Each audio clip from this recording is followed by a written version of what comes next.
This is a video for the Eastwatch. Dropped a bit of a bombshell on us last night, as of this recording, about moving from his New York mountainous compound in the Jewish Alps, I guess, to seek his fortune in a more freedom-oriented place. Immediately my heart kind of went out to what it is that you're doing there, bud. And I made the mistake of associating what it is you're doing with the script of my life. But what I'm going to go ahead and do, like what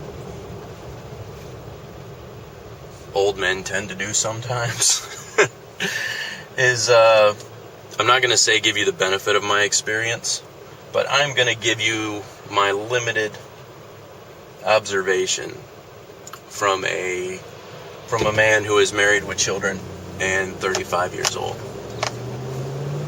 I waited until I was 27 years old before I got married, before I settled down. Waited until we were 28. No, I was just turning 28 when the kid was born. And the difference between my friends, or peers rather, who got married and settled down when they were 18 and 19 versus the things that I was able to do by going to 27 to 28. I was able to do things that red-blooded young Republicans can do, like, smoke a lot of cigarettes, drink a lot of booze, drive a big-ass truck, drive a big-ass Jeep, trade it all in on a really fast Mustang. And there are experiences and times in a man's life when he can choose his way, and then there are times in a man's life when his way is chosen for him, and there is nothing at all wrong with that. To have a family and that home and hearth that happens later on in life when the time is right, that is just a reward. I don't know if it's necessarily a reward for what you've done, or salvation from your transgressions later on, but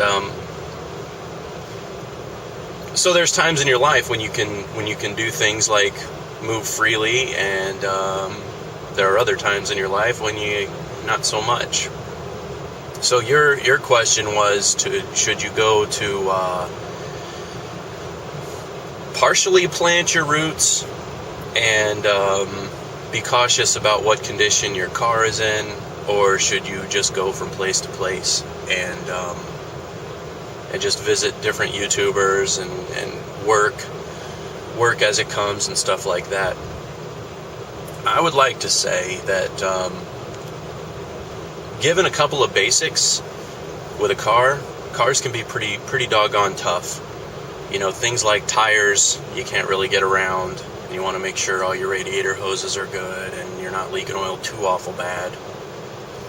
But, if the engine holds most of its oil and the cooling system's in good shape and you got a good set of tires and a good set of brakes, what's the difference between taking a 500-mile journey or beating around town for 4 weeks putting 500 miles on your car?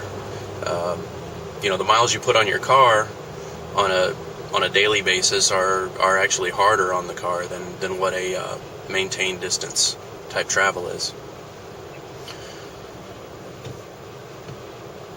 Personally, I believe that a man such as you, a libertarian-minded,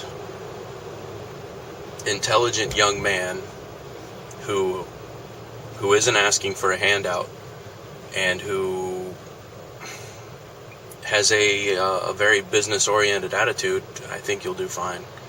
And